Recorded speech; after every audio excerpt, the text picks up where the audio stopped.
Welcome to the Mothers Leading the Way video series. Join us as we explore practical tips and tricks based on research to manage the many roles that working mothers play. Thank you for joining us for another episode of Mothers Leading the Way. And I am so excited to have Dr. Mikki Hebl here. She is a wonderful professor and wonderful mom who's going to inform us in so many different ways. I want to acknowledge kind of her connection to our project. In that she was a mentor to one of the PIs, Dr. Lisa Rosen. And so I've had the opportunity to meet with her before and talk with her. And I can tell you, she's just absolutely wonderful. So we're just super excited about it.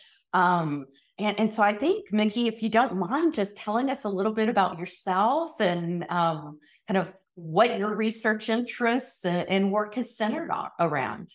Sure. Thank you so much, Shannon, for that introduction. And it's always good to see you and to help Lisa and people out there who are trying to navigate things as best as possible. So, yes, I'm Mikki Hebl. I'm at Rice University. This is a big title, but sometimes I feel like it's like the more keys you have on your keychain, the less important you actually are. Yes. So it's called the Martha and Henry Malcolm Lovett Professor of Psychological Sciences and Management. How's that? Yes. That is a mouthful. It's what that is. Yes. So we just say a professor at Rice, and this will be my 25th year. And so I do work I was trained as a social psychologist.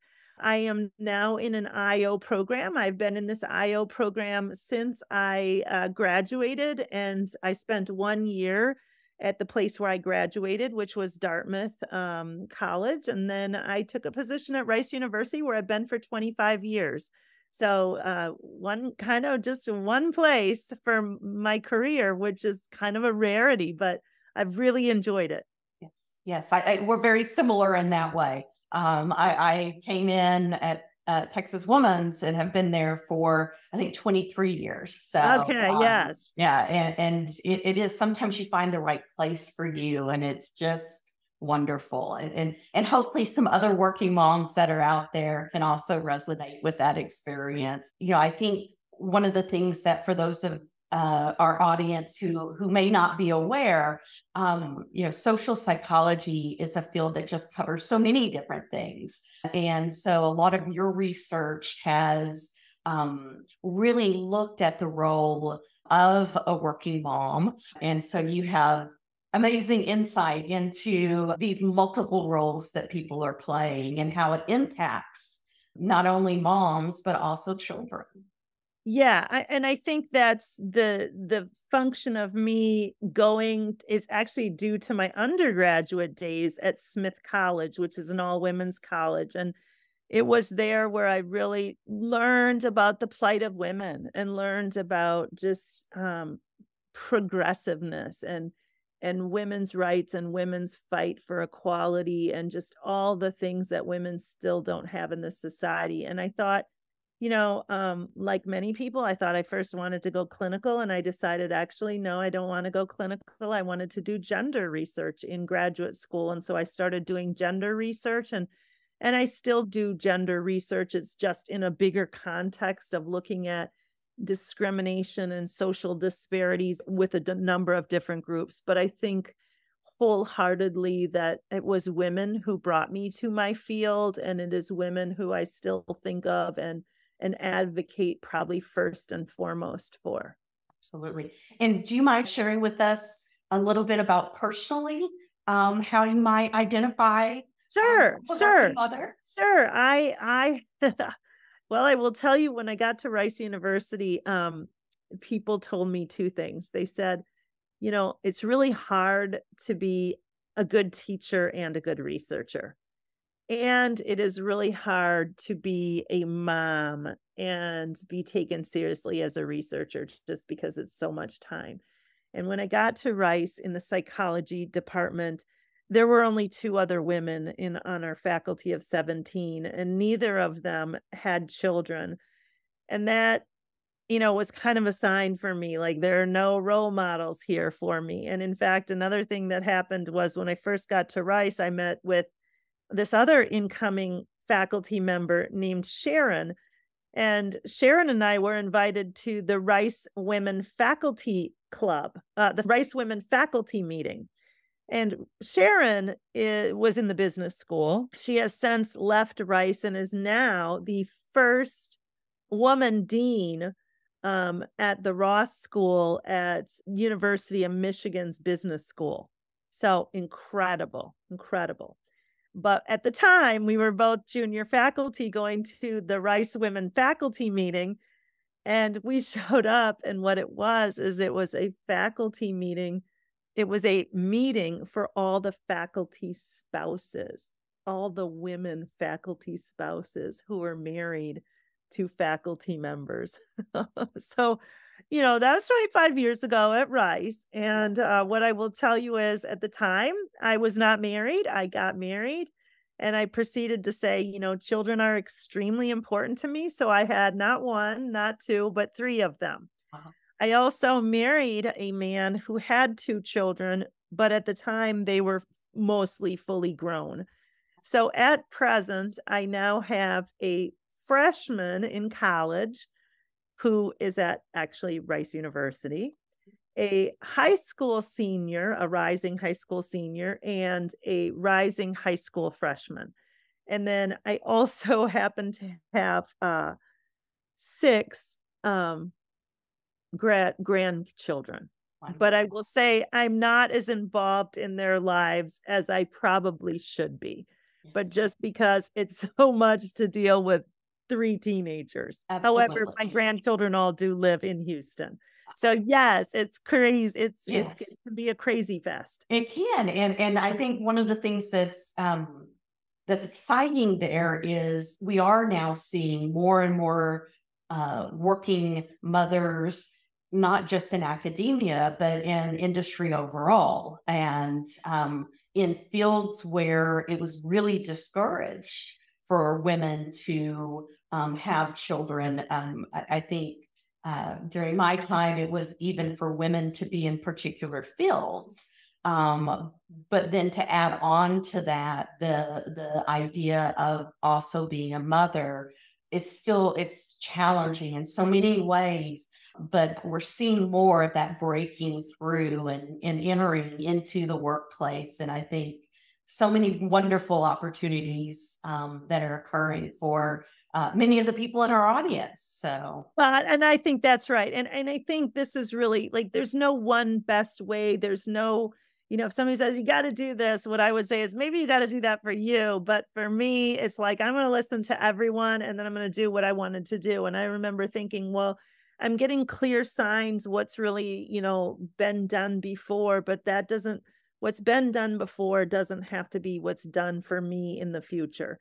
And I will say now at Rice University in our department, we have we have many women who have children who are in our department. And so it's a very different day than it was 25 years ago.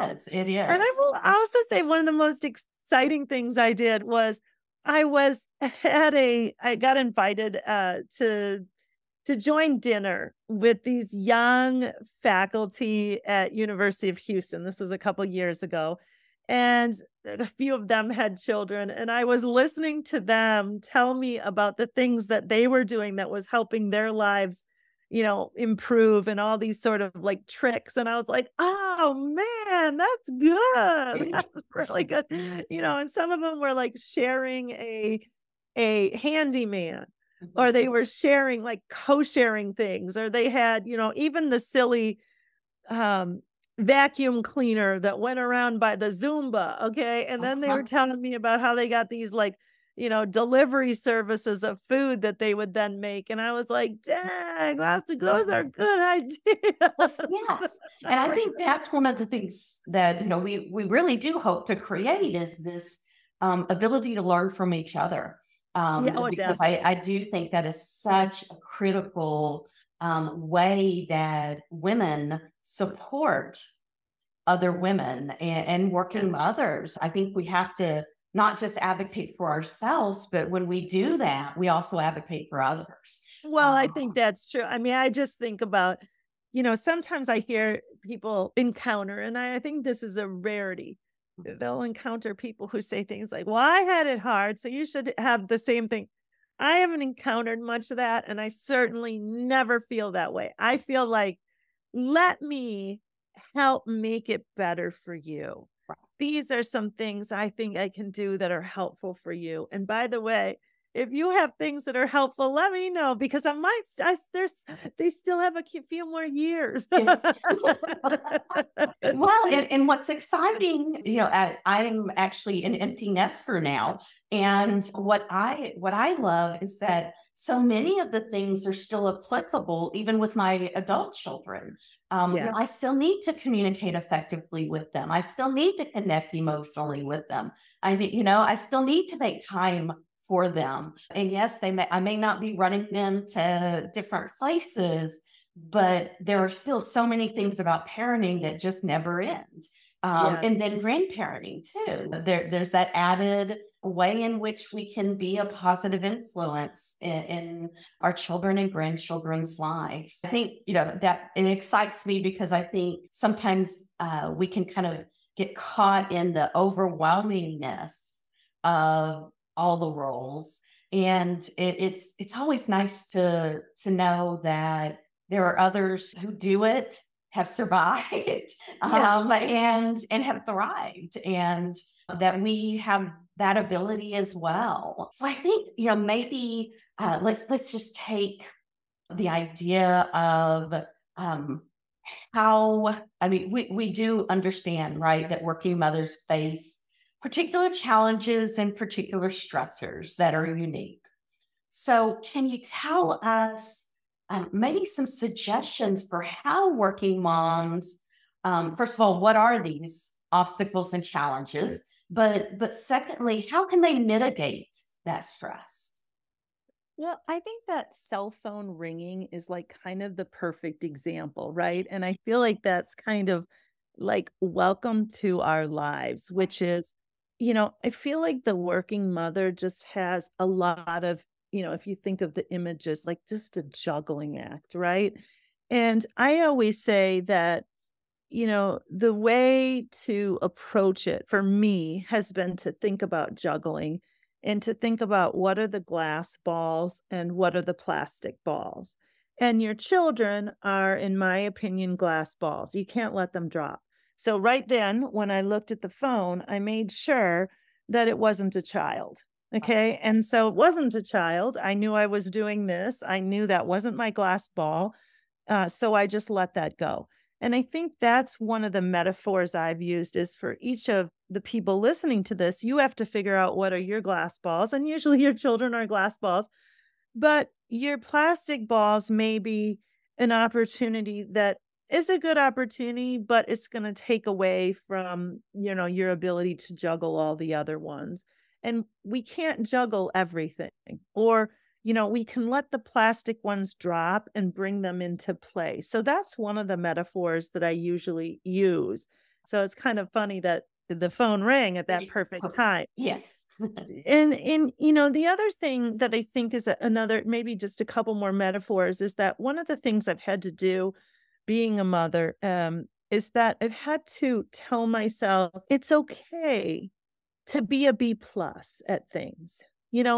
We work so hard, and sometimes I feel like the women who are in academia are, perfectionists, and they're trying to do everything to the best of their ability. And I just think it's okay to let yourself go, okay, well, I'm going to get this done, but I might have to get it done next week instead. Or, okay, maybe I'm not going to sign up for 52 things at the schools.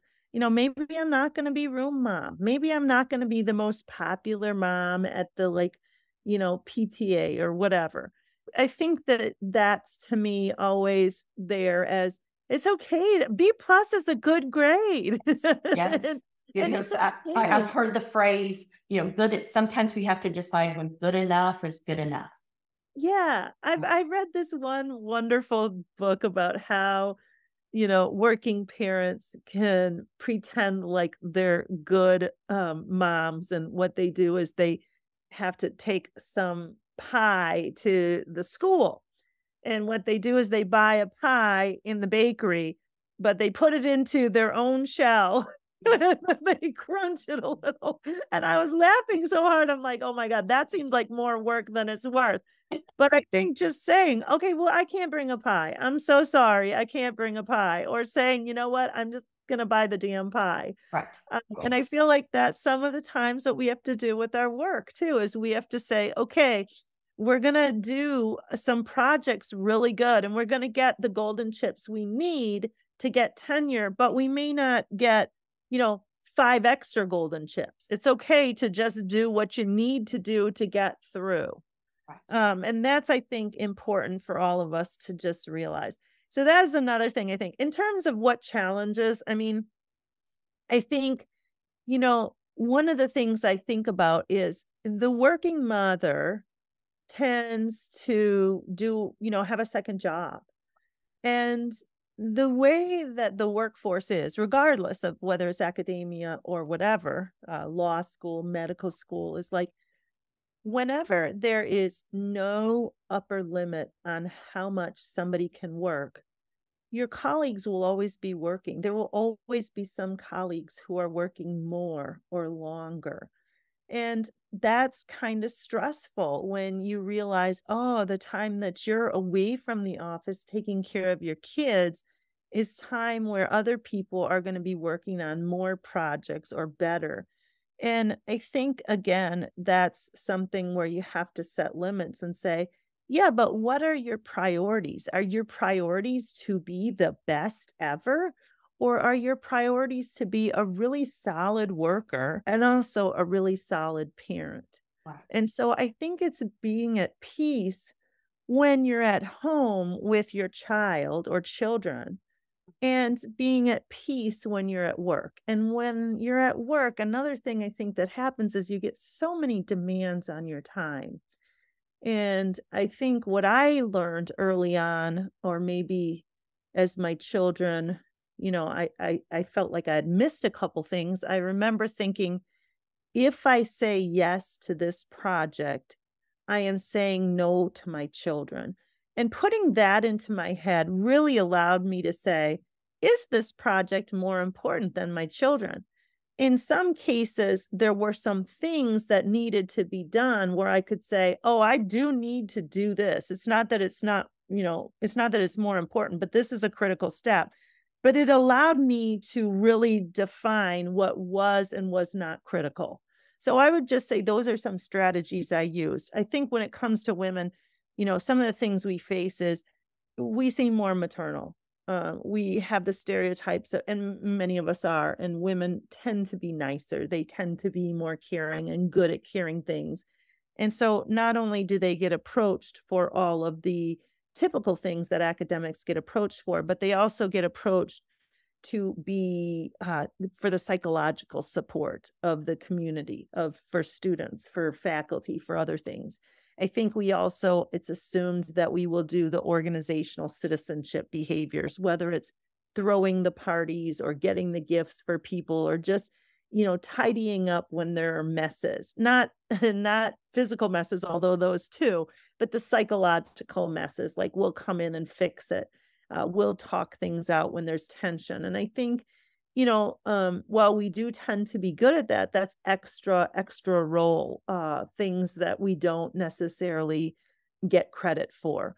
And I think, just the idea that, we often get the praise, but not the resources. So in all of the ways that there's some research on that by Terry Vesio, that we get praise, but not the resources. I think all of the sort of areas of subtle types of discrimination are still very there when it comes to gender, whether it has to do with meetings and the sort of interaction variables that go on in meetings, from who sits at the head of the table to who gets affirmed to who gets interrupted, to bigger ones about who gets assignments, who gets elevated, who gets to go up for early tenure, to salary, to resources and things like that. So those are still very much there.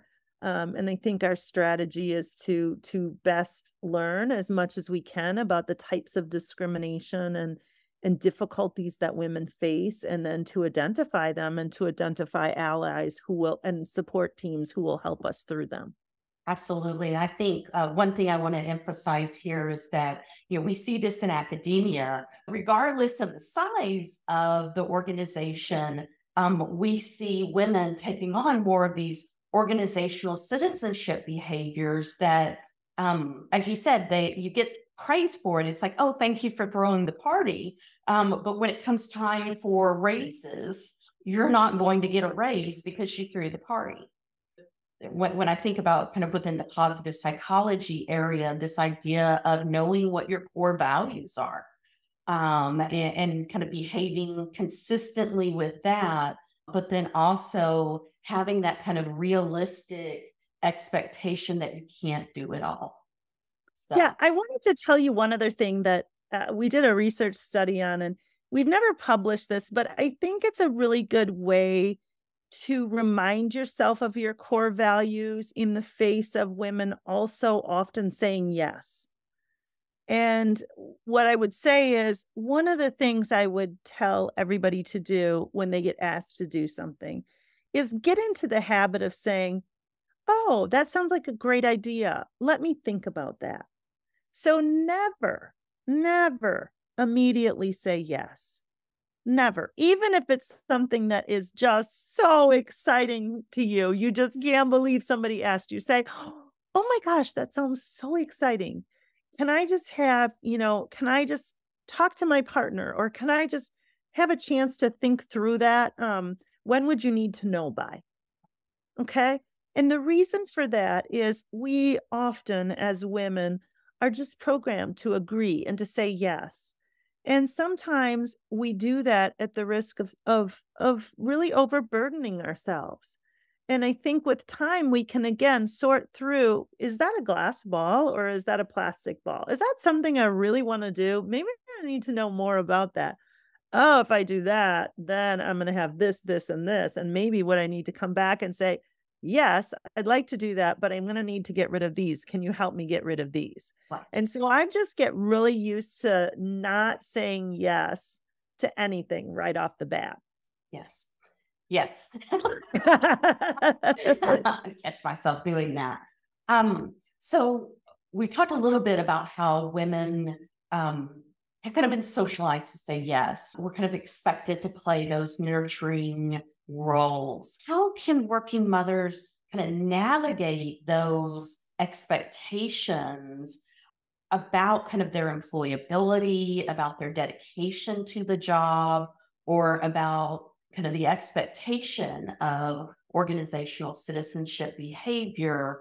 How can working moms navigate that when those are the expectations? I think what you want to do is you want to build up your golden chips. And depending on where you are, your golden chips are different things. So what I want to say is, I think what you need to do is think about, what are those golden chips wherever you are?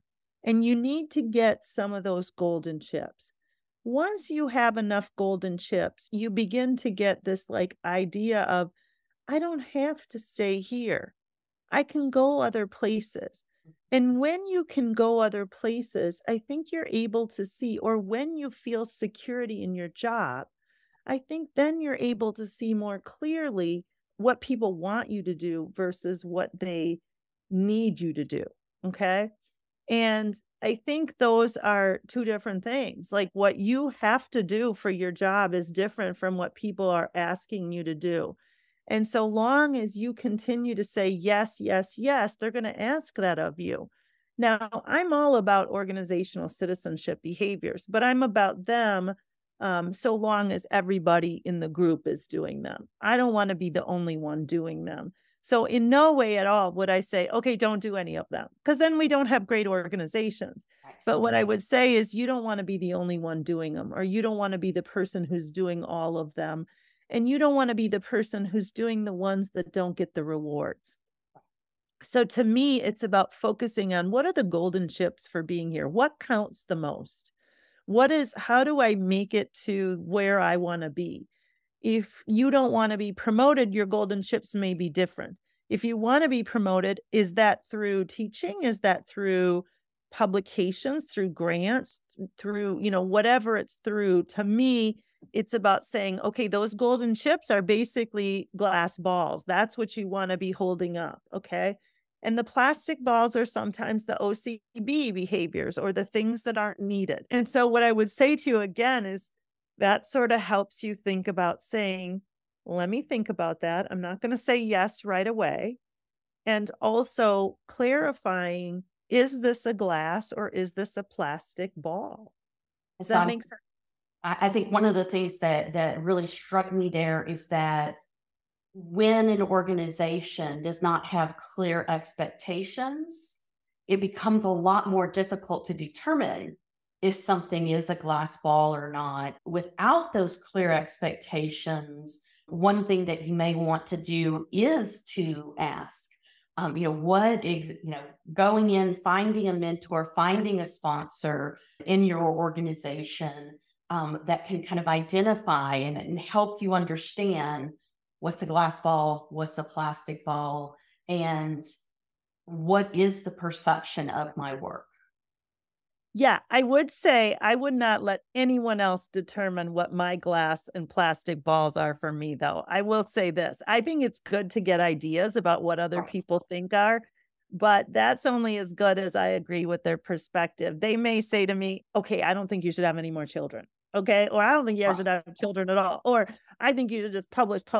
Or I think you need more grants. And the thing is, they may be bad mentors. So I wouldn't put my decision-making into their hands. But what I would say is, I do think it's helpful, when you're saying, let me think about that, instead of saying yes, to go and talk to other people who are, first of all, it's always good to have mentors. Always good to have people who are sponsoring you and ask them their perspective. What do they see as the most important things that are needed for the job? Do they think saying yes to this is good? What do they think if you said no? I think that's always helpful. But I've also seen people get burned by listening too much to somebody who should have been a mentor and who was kind of out for themselves and for saying to the women, I think you should do this, this, and this. And actually wasn't helpful to them. Wow. So I would just say, make sure your mentors are really putting you first, and also that multiple people agree and that it feels right with yourself too. Right. When I was thinking glass ball, making that determination, what I was really thinking kind of outside of academia, looking at a let's say if you're in a corporate setting, and sometimes it's not real clear, what exactly is in my job description. Yes. Actually sitting down with your supervisor and saying, I want to make sure that I'm putting the priorities of this job first. Can you tell me what are the priorities for me right now? And I kind of think of those. Right, Shannon. I think of those as the golden chips. Like, what do I need to be successful here? Right. Like, tell me what you value. And a lot of times you get those in a job interview. Like, they'll say, we want you to do this, this, and this. But I always think it's good to clarify, like, what are the golden chips? How do I become successful here? Right. And sometimes in academia, it's like, oh, well, that's clear. Like, it's kind of like, how do I get tenure? Can you tell me how I get tenure? And in organizations, it's like, what do I need to do to get a really good review? And I think that's clarifying that is always a good thing. Yes. And I think sometimes women are afraid to ask.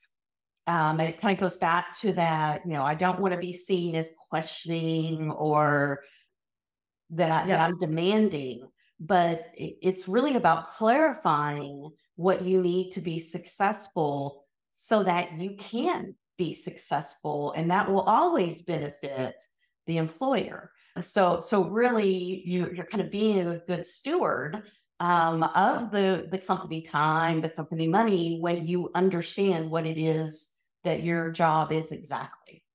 That's right.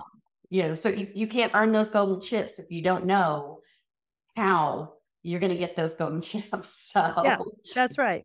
So for those that are considering pursuing leadership roles, do you have advice that maybe is above and beyond what we've already talked about? Are there kind of special considerations or special tricks and tips that they can have to not just get enough golden chips to maintain their job, but to move into leadership?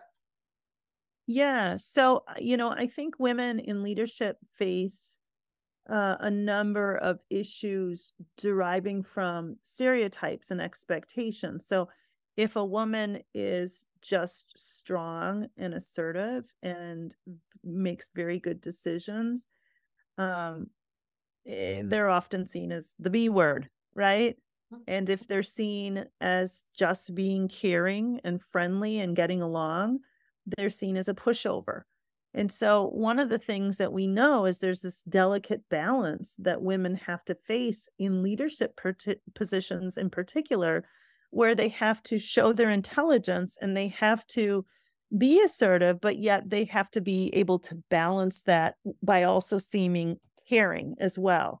And I think that's important. It's important for women to think about how they're constructing their behavior because it has repercussions for how they're perceived. It's super unfortunate. I think for me, I use humor a lot. Like I get people laughing and then I punch them in the knees. But it's a way of showing like warmth, but also showing, but I'm serious too. But I think that's a hard sort of balance for women to negotiate and navigate that men don't have to. So, it's this delicate balance of making sure that you have intellect and showing your intelligence, but then showing that you're both caring and that you have these agentic traits as well. That I think is really important. I think it's also important just always to have social support networks. I think that this is important not only for networking, but also because, the leadership domain it's still chilly for women. It's still chilly. They're often brought in when the company is having some troubles. So we know that women are brought in more often when there are troubling circumstances. And so they're kind of there to fix it. But then they often exit earlier than the men exit. And so I think making sure that, that women who are going into leadership have these really solid connections with other women who are going into leadership. And so that there is this kind of network and social support group so that women don't lose themselves. And they see that this isn't really about them so much as this is a system that they will recover from if they fall. Right. And that they can break barriers still. Absolutely. And do you think there's extra challenges for working moms in that balance? Are there extra expectations of mothers to be even more nurturing? Always. You know what? We wrote a paper and the paper went basically like this. Women are kind of screwed no matter what their child status is.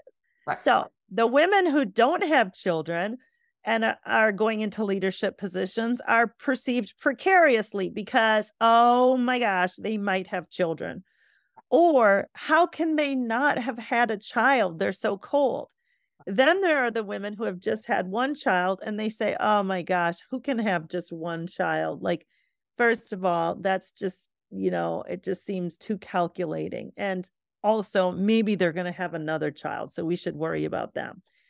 Then if they have 2 children or God forbid 3 or more, it's like, well, they don't have time for it.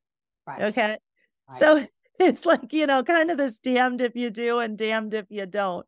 Right. So we kind of just wrote this paper about, oh my gosh, whatever your childbearing situation is, you're kind of screwed. Right. Right. And I think that is so discouraging. But at the same time, at least we're talking about it now.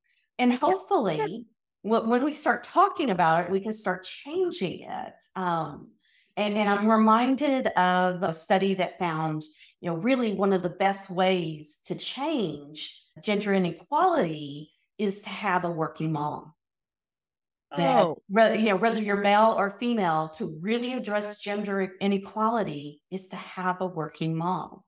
And so I think if you're in the audience and you're thinking, well, okay, I'm damned if I do, damned if I don't, also realize that in your role, you are making changes. You're breaking barriers just by doing the roles that you've chosen to do.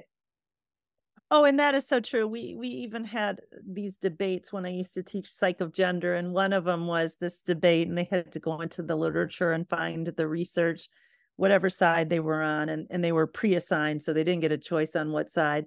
Should mothers stay at home or should they work? Something that seems pretty easy, but they had to go. So then I asked them afterward, okay, now tell me how you all believe on this topic. And we know that people who argue for a topic will believe that way. But I asked them, like, the class, tell me about, what you really think about this. And then I asked them, okay, tell me how many of you had working mothers. And I said, now raise your hand if your answer matches what you had as a mother. And the majority of the hands went up, right? So it was very clear that they were influenced by their role models, their mothers, on what women should do. I will also say that, to me, I think it's the best time ever to be a mother. I would want to be a mother now more than I would have wanted to mom 25 years ago. People are not only talking about mothers and the struggles, but people are doing research on menstruation, on maternity, on menopause, on issues that I never would have thought would be in like very flagship journals of industrial organizational psychology. So to me, this is really exciting. It means that we are on the precipice of things happening. I think by the end of my lifetime, we will certainly see, maternity leave for all, parental leave, Right, that is paid. I think we will see big changes that we didn't have, Shannon. And I so applaud and welcome those. So to me, I would never let an organization direct your choices for being a mom or a parent. This is just as the sands of the hourglasses slip away and my children are becoming adults. I feel like that I have a lot of accolades from my work, but I still feel like that's my most important contribution to society is the 3 children I have raised. And they have given me such great bliss and headaches and stress and balancing. But to me, it's like such joy. And I think there have been, very tough years and very golden years and very teenage years. And I've just thoroughly enjoyed it all. right. And I think that, so many things when we think about, that working mom and just the sheer emotional labor that comes along with that and how that is so draining in terms of physically, cognitively, emotionally, obviously, socially. One of the things that current times really are leading us to, I think, recognize is that even in the midst of all of that, we see so much potential for change and a willingness to start to consider it and a recognition of where some of that inequality is. And even the pandemic, we saw some changing during the pandemic of, household responsibilities. Now, many of those have unfortunately rolled back, but at least we can start to have that conversation again. And so I do agree with you. I think we're right on that precipice of seeing at least the potential for change, which for working moms, I think that's exciting. And also hopefully knowing that there's more and more recognition of motherhood overall, the level of difficulty that comes along with that role in and of itself. When you think about mentorship or networking for mothers, working moms, and particularly those that are kind of wanting to go into leadership within organizations, are there some particular strategies that may be helpful? Is this important? I'm kind of asking a rhetorical question, but is it important to have to network and to seek out mentors as a working mom who wants to go into leadership? Yeah, I think it's always important to have mentors and to have models and aspirations as, people that you aspire to become. I think I think there's a few cautionary tales about that. The first one is that sometimes there's not as many exemplars of women leading that we hope to have. And so I think we have to be careful pinning what we want to be onto one person or onto the few people who have made it, because their lots may be very different from our own. And so what I would say is use many different people as your role models and as mentors that you can gain things from, both, not just women, but men as well. And people in a variety of different organizations. We can always, it's kind of like, how do you become a good teacher? Do you look at other teachers? And the answer is yes. You look at all the teachers, you look at the good teachers, you look at the bad teachers. So for leaders, you look at the good leaders, you look at the bad leaders, you look at how everyone's doing. And then you say, okay, now what I have to do is map my own style or map my own trajectory on what I feel is most important here, knowing that there are some commonalities out there, right? So there's not a lot of leaders out there who are ding dongs or who aren't very organized. So we know, oh, these are some good things that we have to have. But your style may be different from those of your mentors. I again think it's important to have people that are trusted social support people who are in the know, who ideally are at the same level as you, so that you can explore your mistakes and their mistakes and learn from each other and have like safe space to fail or to admit your insecurities, and safe space to celebrate your victories. Right. And I think that's so important. Is that celebration of successes, whether they're small accomplishments or large accomplishments, really taking that moment to savor and to make memories associated with that, because we know that then allows us to build up resilience for when our teenagers come home doing something that maybe we weren't real happy with, right? So in order to be resilient, we really do have to take those moments to celebrate the small and the big wins. And when we do that with others, they're more memorable. Yeah. I was going to say something, Shannon, that I thought is something I tell to parents. And that's that, it starts off being overwhelming. I mean, you just, somebody said this, I think I read it once when I was in graduate school on a door, and it was a quote, and it says, "The trouble with having a baby is thereafter you have it."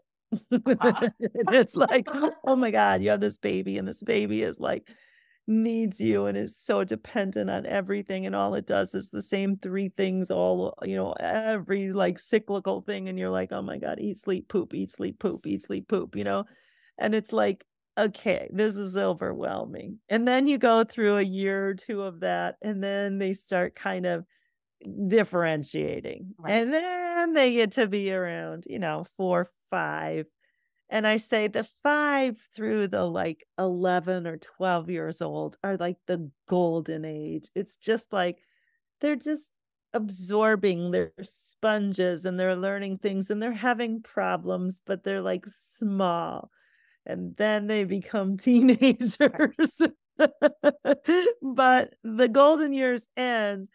But it's a new sort of thing because they're adult becoming, you can see wow, I can go to them and have these real conversations and get something out of it.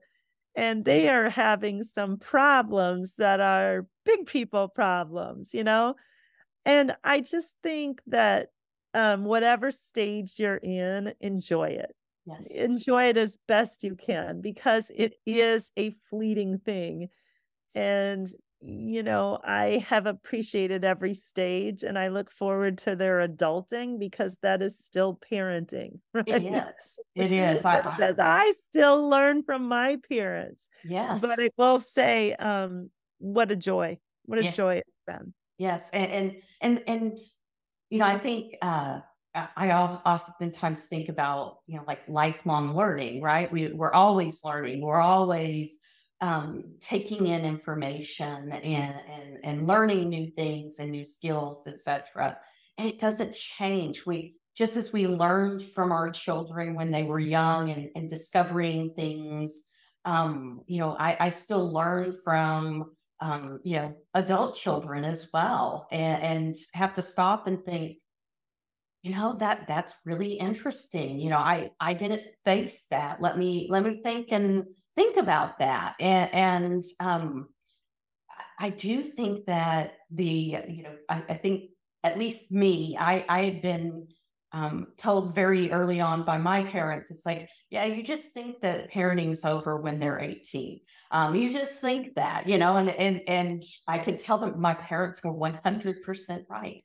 And you still learn, and it is a different relationship.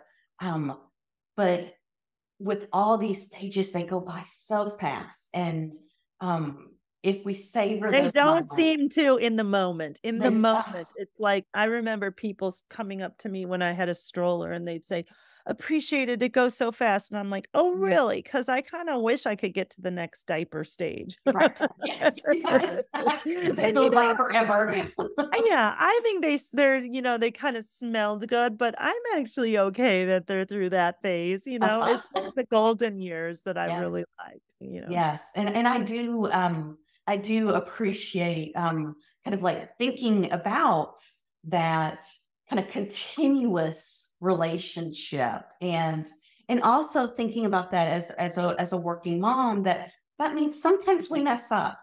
Actually, we will mess up, but we still have that continuing relationship in which we're continuing to grow ourselves, as well as our children growing and learning and developing. So it's a great way to kind of think about that fleeting but so meaningful.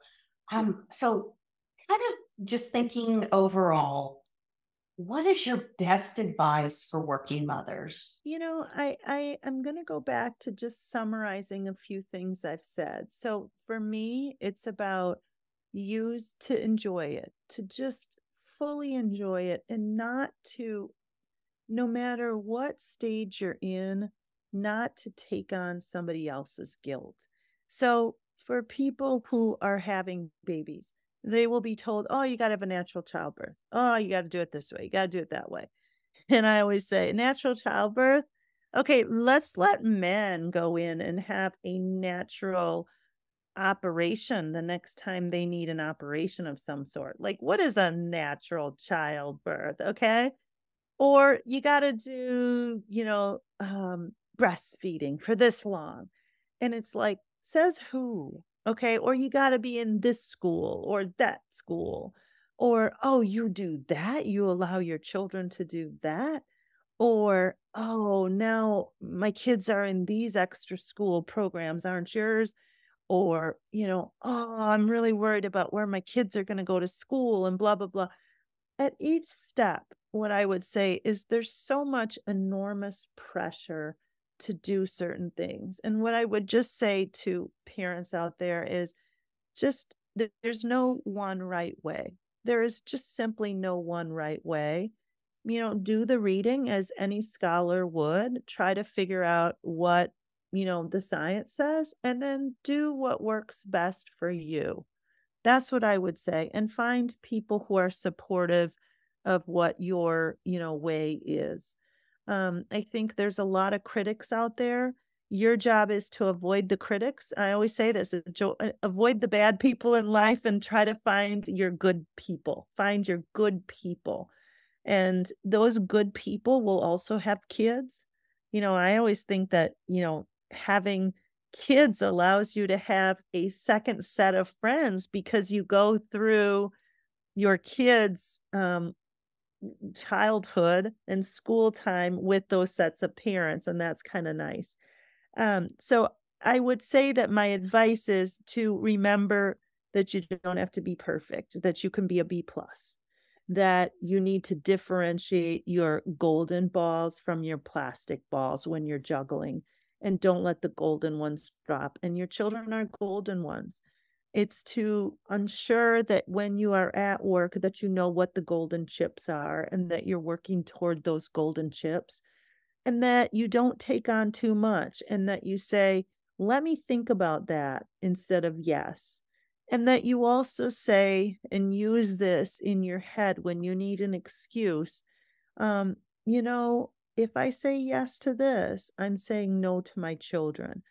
And if you can work hard while you're at work and be with your children and really be with your children. I used to at one point in time say, I am going to give 15 minutes every day to each of my children doing exactly what they want. Just 15 minutes of exactly what the child wants.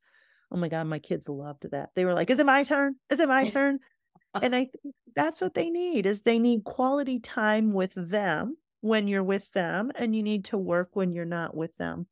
And for me, it's just, again, saying to you, do your best and you will be the best parent you can be to your child. Well, that's just wonderful. I really so appreciate your time, your wisdom, your humor. And I think to all the working moms that are listening, I hope what you've heard is that first we recognize the challenge of juggling, and want to recognize like how hard it is to keep going, especially when some of those balls are really, really heavy. And just the challenge of having to decide which ones are the glass or the golden balls and which ones are plastic, and allowing yourself time to do that. And then also be kind to yourself as the juggler, and understand that you will drop balls. The key is when you drop one that you shouldn't have dropped, you bend down and you pick them up. And then you're kind to yourself as you work them back in. And just enjoy those moments. We look forward to talking to you again soon. And we just appreciate all the expertise. So thank you so much, Mikki. It was a pleasure. Thanks, Shannon. The Mothers Leading the Way team shares the goal of identifying the challenges and opportunities faced by working mothers with leadership ambitions. Through research, videos, blogs, and social media, our team is passionately committed to providing working mothers with resources to narrow the leadership gap. The Mothers Leading the Way project is supported by the Jane Nelson Institute for Women's Leadership at Texas Women's University. This institute is dedicated to preparing more women to take on successful roles in business and public service by providing education, mentoring, and networking. Mothers Leading the Way is also supported by Positive Leadership. Positive Leadership is committed to empowering diverse women to maximize their leadership potential through workshops, presentations, coaching, and consultations. Check out Positive Leadership at positiveleadership.com.